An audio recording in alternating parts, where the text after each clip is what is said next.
Summer camp was approaching, and Nicky Verstappen was still not sure if he really wanted to go or not.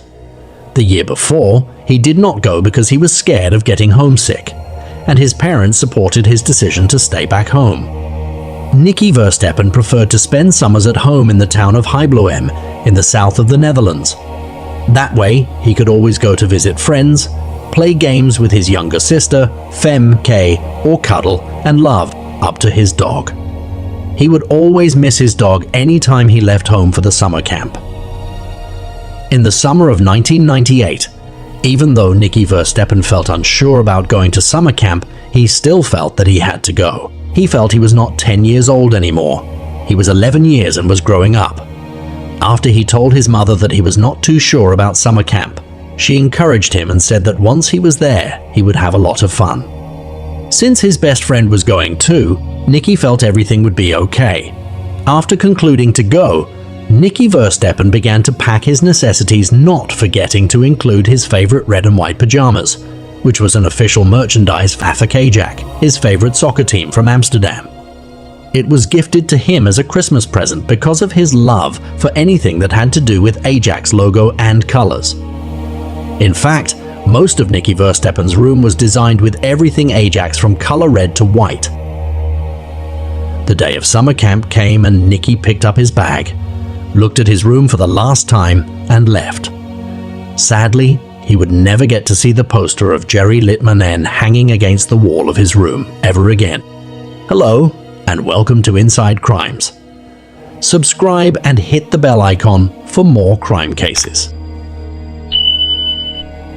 Nicky Verstappen was born on the 13th of March 1987 to Peter and Bertie Verstappen in Heibloem, in the district of Limburg, the Netherlands. He had a loving family and was the eldest of 2 children. Nicky and his younger sister, Femke, loved to play together. Nicky, who lived in a small community of 800 people, would frequently cycle all over his hometown of Heibloem. This made many people know him. He was described as friendly and a laid-back young kid. He was also known to be a happy and well-adjusted young man. His mother described him as spontaneous and sporty. At the time, when people think of Nicky Verstappen, it was hard not to recollect the Amsterdam soccer team, Ajax. Nicky was practically a die-hard fan who would never miss a match. Nicky was said to have played soccer himself, and he also was known to be a good player. The annual summer camp for the 8 to 12 years olds came, and on Saturday, the 8th of August 1998, Nicky Verstappen and 36 other school children from his school took the bus on a 45-minute journey from Heibloem to the town of Brunsum in order to take part in the children's summer camp being held on the De Heikop camping grounds on the Brunssummerheid. It was known that every kid from Heibloem had the opportunity to attend this summer camp every year. Nicky Verstappen, who had encouraged himself to go because of his best friend, got a bit disappointed when his best friend pulled out and decided to stay back home at the last minute. Nicky, however, decided to still go for the summer camp. He stayed on the bus as he waved his friend goodbye. On arrival at the De Heikop camping grounds, the children were divided into their various tent groups. All 37 kids were split into 10 tents, while the 4 remaining tents were shared among the 12 camp leaders. According to camp tradition, each group had to name their tents. The name was also the name of their team. Nicky Verstappen's tent, which he shared with 4 other boys his age who were his friends, was named Night Riders. Just like his mother promised, the first day of summer camp was a lot of fun with games and team-building activities. Later that night, they all gathered around a campfire while one of the leaders narrated scary ghost stories. Around 10 p.m., the kids were sent to bed while the camp leaders stayed up until midnight eating and drinking. Summer camp started off on a great path. Everyone retired to their tents for the night, feeling happy with the anticipation of a more exciting day, as there were a lot of fun-filling activities planned for the following day. Around 5 a.m. on the 10th of August 1998, one of Nicky Verstappen's tent mate woke up to go use the toilet. At that time, the remaining tent mates, including Nicky, were still sleeping. Around 6 a.m., another kid from the Night Riders tent woke up and realized Nicky Verstappen was gone. Their initial thoughts was that he had gone to the toilet. However, 2 hours later, at 8 a.m., when the trumpet for breakfast time was played, and Nicky had not still returned, his tent mates became worried. They then told their camp leaders that Nicky had gone out of their tent since 6 a.m. and had not returned. Everyone at the campsite, including the campers and camp leaders, started looking for Nicky Verstappen all over the campsite. They searched for him and called out his name numerous times, but he could not be found. Since Nicky Verstappen had been unsure of coming to summer camp, the leaders thought that he had ran away. His parents in Hybloem were then called and told that he had disappeared from the campsite and his whereabouts could not be located. This came as a shock to Nicky's parents. His mother, Berthy Verstappen, sensed something was wrong. To her, she knows her son would never opt and leave the camp without informing anyone, since he was quite nervous about going away from home in the first place. It did not make any sense that he would go off on his own. Berthy and Peter then quickly left Hybloem and traveled down to the campsite to look for their son. When they got to the campsite, Berthy noticed that Nicky's shoes were still in the tent. She felt if he had planned to run away, definitely he would have worn his shoes. Nicky's parents then joined the camp leaders to search all over the campsite, desperately calling Nicky's name, but unfortunately there was no answer. By midday, they came to a conclusion to call in the police. Later that afternoon, the search party had grown significantly. There was a massive turnout of volunteers, which were mostly friends and family from Hybloem, as well as from the local town of Brunsum. They took turns to wait at Nicky's tent and to go out and look for Nicky in the surrounding bushes and fields. The search party frantically looked for Nicky. The police, to a great extent, interrogated all the camp leaders and went to all the homes surrounding the campsite to ask if residents had maybe come across an 11-year-old boy, but it didn't yield anything. Even though Nicky's family insisted that something was seriously wrong, the search party had no real sense of panic. The only general feeling they had was that Nicky Verstappen had left the campsite by himself and had got lost in the woods. They believed he was okay and were expecting him to be found alive and well. The day of the search appeared to have been one of the hottest days of the whole summer of 1998. It was 95 degrees and it made the search even more exhausting. Camp leaders took turns to look for Nicky, while others kept the kids at the campsite occupied with activities. In the evening, armed forces were contacted to join in the search, while the kids were sent to their tents like nothing happened. While they slept, the military vehicles and searchers frantically called out Nicky's name into the darkness of the night. By the next morning, on Tuesday, Nicky was still nowhere to be found, so the camp leaders felt there was no need for camping anymore if one of them was lost. They then decided to cancel the camp. Every kid was placed in a bus and taken back home to Hybloem, while the search party intensified their search efforts. The more they searched for Nicky Verstappen, the more it became clear that he didn't run away. The police used their dogs for the search as well, and an aerial search of the campsite was done using a plane. All efforts to find Nicky yielded no results, and by sunset, the search party was running out of daylight. Finally, around 9 p.m. on Tuesday, the 11th of August 1998, Nicky Verstappen's uncle, who was part of the search party, noticed something laying underneath a small pine tree. On getting closer, he saw the lifeless body of 11-year-old Nicky Verstappen. Nicky was found in a pine grove on the Schinvelderweg in Landgraaf, less than a mile away from the campsite. He was wearing his red Ajax pajama pants and blue underpants, and was naked from the waist up. His pajamas pants, which he got as a Christmas present from the previous year, were turned inside out and the front was placed to the back. Nicky had sustained a wound to his head, but at first glance, the wound did not look serious enough to have caused his death. Even though he was found in a pine grove, close to farmlands and bushes, Nicky's feet were clean. He seemed like he did not walk to the place where he was found. People believed that he was killed somewhere else, and his body was carried down to the place he was found. The spot Nicky Verstappen was found was near a parking lot that was known for where homosexual men would meet for secret sex. Aside that, movement around that area was limited. By midnight, Nicky Verstappen's body was taken to a mortuary in Maastricht, about 30 minutes away from the campsite. The people of Heibloem came together to assist Nicky's family in arranging a memorial service for him.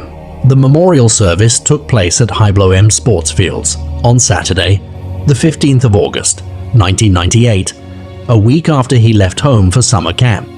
Since Nicky was wildly known in Heibloem, 600 people attended his funeral. His love for Ajax was recognized at his funeral. His coffin was covered with the red Ajax flag, which was something he would have loved. His family would never remain the same again, as they were left in a state of shock and grief.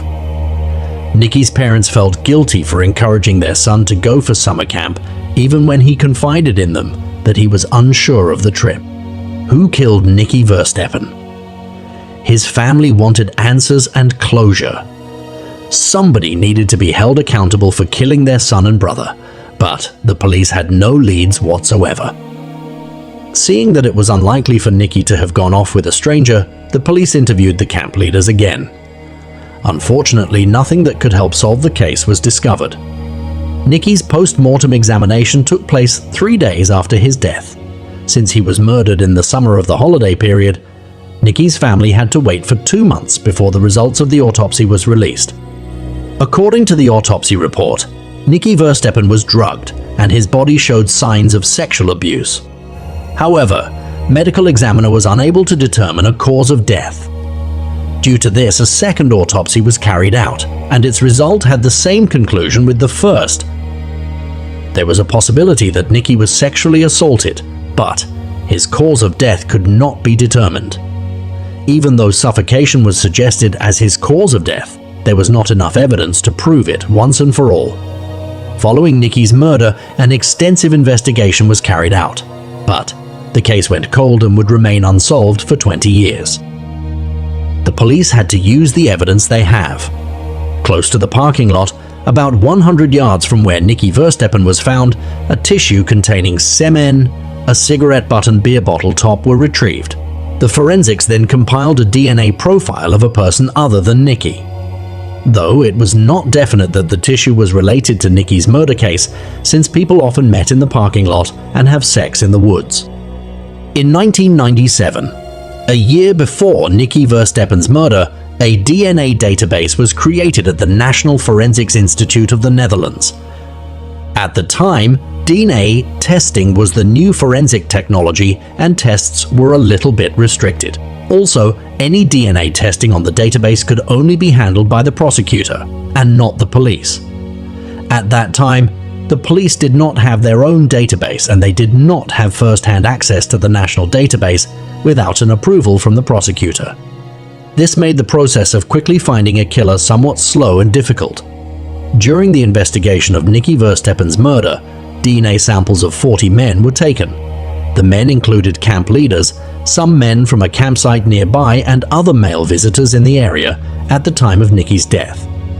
However, none of the DNA matched the profile found in the tissue at the crime scene. Even if the retrieved tissue with semen was probably a leftover of a sexual encounter that had nothing to do with Nicky's death, the investigators still could not strike out the evidence. Later in the investigation, there was a glimmer of hope when a single hair, similar in color to that of Nicky's, was found in the trunk of a car which belonged to one of the camp leaders. After the hair sample was sent to the UK for DNA testing, it was however discovered that it did not belong to Nicky. Immediately the autopsy results were out. The first person of interest was Jos Barton, an 80-year-old founder of the camp Nicky and his classmates went. Jos Barton was the former principal of Nicky's school in Heibloem. He had lost his job after he was convicted of child sexual abuse in the 1950s. During interrogation, he had also confessed that he was near Nicky Verstappen's tent at 6 a.m. on the morning of his disappearance. But he did not go there for Nicky. He said he went there to check on one of the boys who had burnt his hand the night before. Jos Barton's alibi was that when he woke up at 5 a.m., he cleaned his tent and then went to check on the boy who burnt his hand, after which he then drove back to Hebloem to attend the funeral of a friend who had died. He claimed to have heard about Nicky Verstappen's disappearance at the funeral and went straight back to the camp. Jew Spartan was on the police radar for some time, and this was because he exhibited strange behavior during the search for Nicky Verstappen. He kept steering the search in the direction of the place where Nicky's body was found. He also gave the information that the parking lot near the crime scene was a place where men often meet for sex. The police was uncomfortable about Jew Spartan. They decided to look into his background. Even though he was a respected member of his community, he had been convicted for child sexual assault and was imprisoned for 3 months before he was let go and allowed to work with kids again. Several years later, photos of young boys who were shirtless or in their underpants were discovered on him, though there were no proofs that he further molested any male child at the time. However, after Nicky Verstappen's death, a 15-year-old girl came forward and said that she had every reason to believe Jew Spartan had sexually molested her when she attended summer camp earlier that year in 1998. She claimed she was unwell one evening and Jew Spartan had given her medication that turned out to be sleeping drugs for adults. She said when she woke up, her clothes were messy and different from the way they were when she went to bed. The girl also claimed to have experienced lower abdominal pain and discomfort. The police, however, could not do anything about her confession since she did not report the incident earlier. After much interrogation, Jew Spartan could not be arrested due to lack of sufficient evidence to pin him to the kidnapping and murder of Nicky Verstappen. A reward of 250,000 guilders was offered for any lead that could bring the suspect to justice. As time went, Nicky's family became frustrated as they sensed lack of urgency in solving their son's murder. They resorted to a well-known television crime reporter at the time, Peter DeVries, and asked him to help them to solve the mystery surrounding their son's death. Peter DeVries agreed to help them look into the case. Over the years, his involvement in the case turned out to be a salvation for Nicky's family. Peter DeVries launched a campaign on behalf of the Verstappen's family, and the reward money was doubled to 500,000 guilders by unknown business people. In April 1999, the first in-depth documentary about Nicky's murder case was broadcast nationally. The documentary talked about Jew Spartan's child sexual assault in the past. It brought up questions like, why was he allowed to work with children after being a convicted sex offender? The documentary seemed to put pressure on the police to investigate Jew Spartan further. This divided the small community of Hebloem. Nicky's case threatened to tear the community apart. While some people wanted to protect the founder of the camp, some people supported Nicky's family in their quest to find out the truth, even if it meant asking confronting questions. As time went by, majority of the people in Hebloem chose to stay away from Nicky's family. They believed the Verstappens were out on a witch hunt. Nicky's family only held on to a handful of faithful friends who supported them through the case. In July of 1999, Nicky Verstappen's case was ruled unsolved. The next month, in August, Bertie and Peter Verstappen had an opportunity to meet with Queen Beatrix, the former Queen of the Netherlands. They handed her a letter, which was an official complaint about the slow investigation in the death of their son.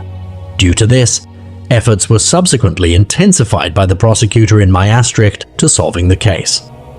In 2001, Nicky's grandparents and the town of Brunsum silently built a monument for Nicky at the spot where his body was found. This didn't make Nicky's parents feel any better. His mother, Bertie, would always light a candle in their family home every morning as soon as she woke up. She did this for 20 years. In an interview with Peter DeVries, she said, "I wake up at night and hear his voice. He calls me. I get up and go to look for Nicky, but he is no longer there." Their happy and complete family of 4 had become an unhappy, incomplete and broken family of 3.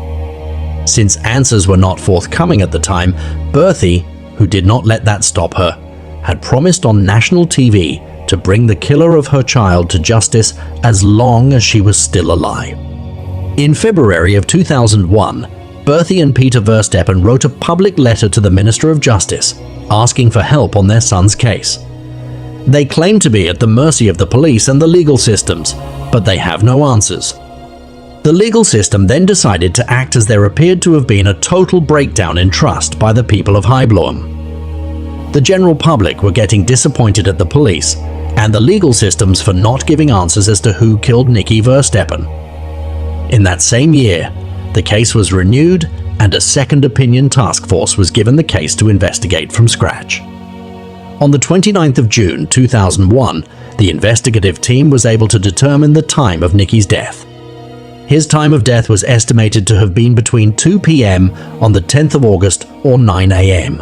on the 11th of August.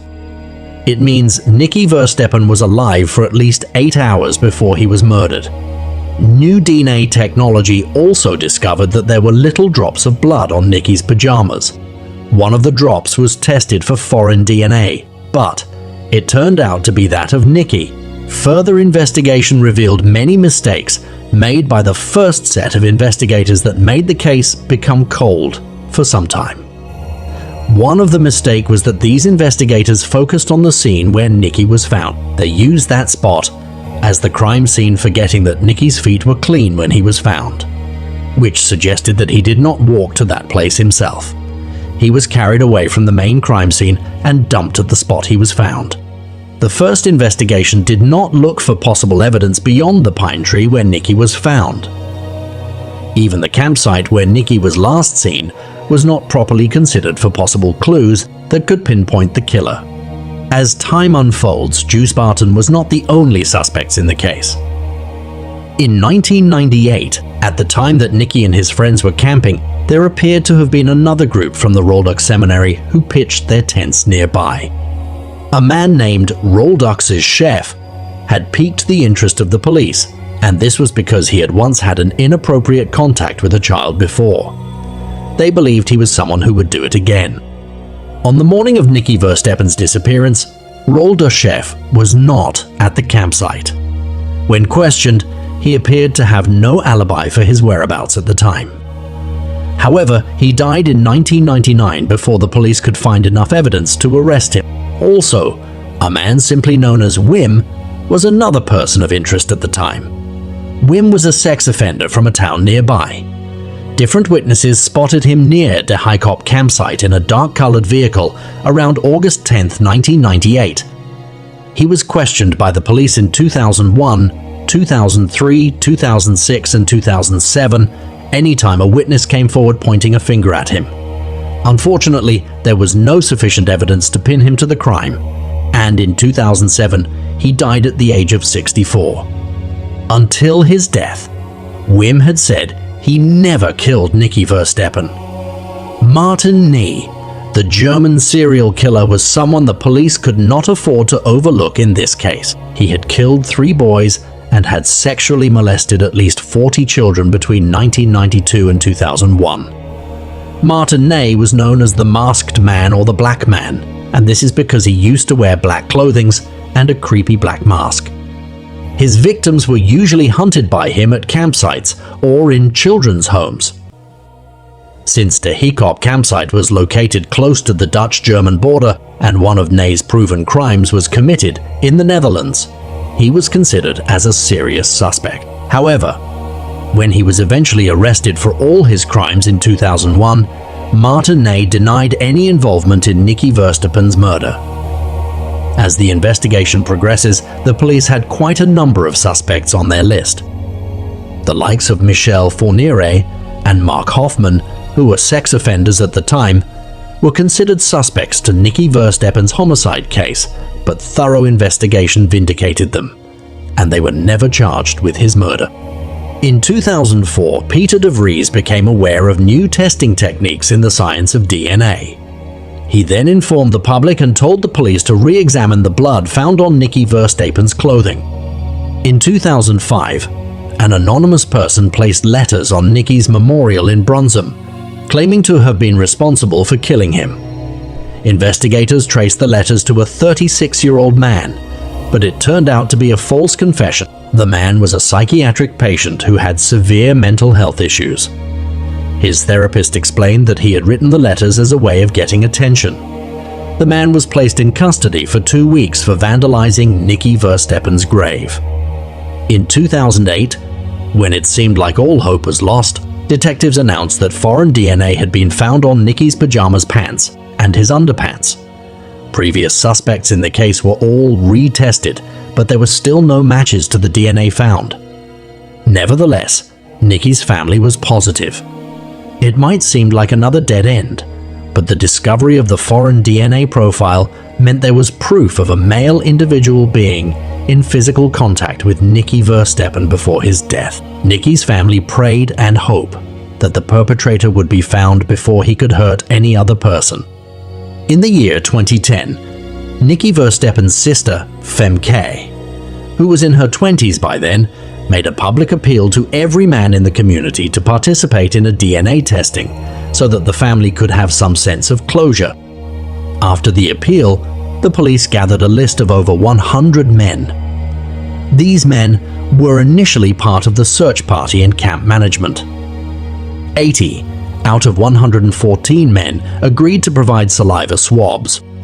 Even though it was quite a high number of turnouts for the DNA analysis, Peter de Vries took to the media again to encourage people to be partakers of the DNA tests. It seemed a lot of these men were scared of leaving their DNA samples because they do not want to be caught for a past crime. However, after Peter de Vries explained that their DNAs would only be used for the Nicky Verstappen's case, additional 40 men came forward. After carrying out a comprehensive test on the retrieved DNA samples, there was still no match to the DNA found on Nicky's clothing. In a desperate attempt to find the truth, the remains of Juice Barton, who had died in 2003, were exhumed for testing. There was hope at that point since Juice Barton had been the strongest suspect throughout the years. However, many people became surprised when the DNA of Juice Barton did not match the DNA found on Nicky Verstappen's clothes. In the early days of 2012, Nicky Verstappen's homicide case was transferred to a cold case team. The new investigators went through Nicky's case file from the very beginning to end. After that, they located a group of 1,500 males, all of whom had ties to the region near the campsite where Nicky Verstappen was last seen. The individuals on the list were either camp employees, residents of the neighborhood, or officially charged sex offenders. But once again, they were out of luck. The police did not give up easily. They renewed their request for public assistance in 2017. They requested over 20,000 DNA samples in order to perform kinship analysis. By this, investigators would have more information about the killer's relatives, which would greatly reduce the scope of their search. In the long run, only 15,000 volunteers participated. However, the size of this DNA dragnet operation was unprecedented in Dutch history. Given that there was nothing more to be done, it was a long shot, but also the last option. Bulk DNA sweeping is a significant project, and numerous ethical issues have been brought up in relation to it. Most people believe that cooperating was a no-brainer if they had nothing to conceal, and their DNA profile may help investigators identify the killer of a young child. Authorities sent mails to all the men requesting new DNA samples. Police would attempt to persuade them to assist if there were no answers from them by visiting them at home. One of the men, named Jos Brecht, who was supposed to provide a sample, did not show up. 2 police officers went to his house, but he wasn't there. The man, according to his relatives, traveled to France in February of 2012 and did not return. Jos Brecht's family reported him missing in April. He had vanished from his home and presumably ran away before the police could find him and extract his DNA. Authorities investigated this man's past to learn who he was because they had concerns about him. When Nicky Verstappen was killed, Jos Brecht was 35 years old. He resided in Simpelveld with his mother, which is about 12 miles from the campsite. He was a committed scout member and frequently served as a camp leader as well. He had also spent some years providing childcare in Brunsum. He had once been involved in a case of sexual abuse of 2 10-year-old boys in 1985. Despite making a confession to the crime, he was not found guilty. He only got a 2-year probationary period, and his name was never added to the list of sex offenders. That was why he evaded detection when local police conducted a DNA search of all sex offenders. His name was never mentioned. On August 10, 1998, Jos Brecht was in the immediate area of Nikki's disappearance. Around midnight on Tuesday, August 11, 1998, police stopped him while he was cycling on a road close to the crime site. Few hours before he was seen by the police, Nikki Verstappen's corpse had just been discovered, and at the time the police saw Jos Brecht, Nikki's body was being transported from the campsite to Maastricht for the autopsy. When the cops questioned him about why he was out cycling at that time, Jos Brecht responded that he was delivering letters to Scout members because it was too hot to have done so during the day. The explanation seemed reasonable to the officers because that particular day had been very hot. However, when he was questioned later during investigation, he provided a different explanation. Child pornography was discovered on his personal computer in August 1998, the same month when Nikki Verstappen was murdered. But once again, Jos Brecht only got a warning. One of the 15,000 DNA samples provided to authorities during the bulk DNA search in 2017 revealed a close match to the foreign DNA found on Nikki Verstappen. The DNA sample belonged to a relative of the individual whose DNA was found on Nikki's clothes. That person happened to be related to the missing Jos Brecht. In order to create a DNA profile, police asked Jos Brecht's family if he had left behind a hairbrush or toothbrush as they were getting closer to solving the case. His family assisted the authorities and provided them with some of his personal belongings. Finally, after 20 painful long years, all the effort paid off. At the start of June 2018, the forensics discovered a 100 perfect match between Jos Brecht's DNA and the DNA found on Nikki's pajamas and underpants. Detectives were, however, requested to keep the new information to themselves in order to avoid alerting the offender. The investigators now began a massive global search for Jos Brecht. Jos Brecht's last known location was in the Vosges mountain region of northern France, where he served as a survival expert who guided nature expeditions into the mountains. Keep in mind that he was an experienced scout member who knew what he was doing. When Jos Brecht departed the Vosges, no one knew where he had gone because he had not used his credit cards or his phone. Police discovered that he had improved his survival skills and had made preparations to vanish and live off the grid. His computer search history demonstrated that he was well prepared because he had done extensive study on small towns throughout Europe, places where Dutch news would not be reported. According to law enforcement, the only way to get him out of his hiding spot was to ask the public for assistance. On August 22, 2018, they revealed at a press conference that DNA samples from Jos Brecht's personal items matched the DNA discovered on Nikki Verstappen's clothing.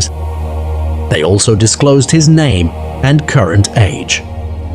Due to privacy laws in the Netherlands and the rule that everyone is considered innocent until proven guilty, it is customary to only use the first letter of a surname. However, this instance was unique because it required assistance from law officials to find Jos Brecht. The public appeal worked because, the week following the press conference, a Dutch resident of northern Spain who had seen Jos Brecht's picture in the newspaper recognized him and called the police to report his whereabouts. Jos Brecht was living in a tent next to a commune house in the village of Castellterçol, north of Barcelona.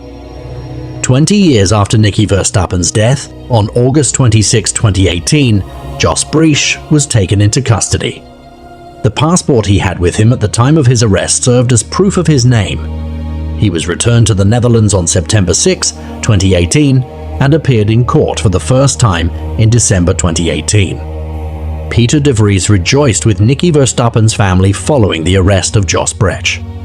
There was a strong feeling of relief and accomplishment. Jos Brecht had been questioned in 2001 regarding his presence close to the crime scene on the night Nikki's body was discovered, and he had confessed to child molestation in the past. In his words, he said, "Yes, I can imagine why you'd want to speak to me, because I have had some brushes with the law in the past, in connection with child abuse. This statement was not followed up on, or a DNA sample taken. Jos Brech was not on the sex offenders list, but he had effectively placed himself on it. This case would have been long solved if only the police had thoroughly looked into Jos Brech back then. In December 2018, the trial commenced in Maastricht. Jos Brech was charged with manslaughter rather than murder. Manslaughter is a less serious charge. There isn't enough evidence to prove that the murder was premeditated, as there would be in a murder case.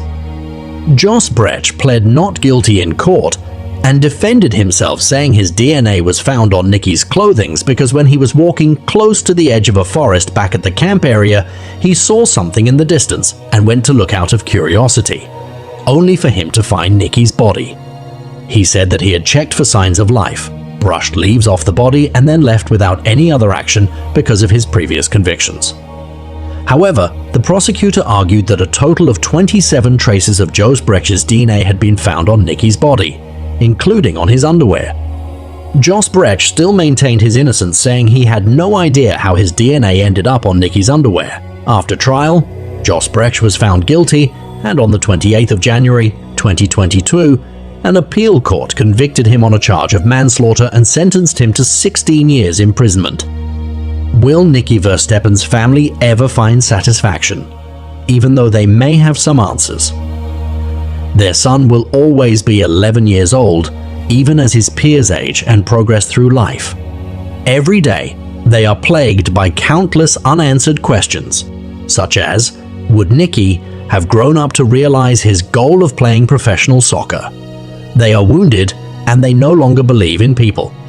Femke Verstappen continues her mother's custom of lighting a candle for Nikki each day and keeping fresh flowers around the house, even though she is an adult with a kid of her own.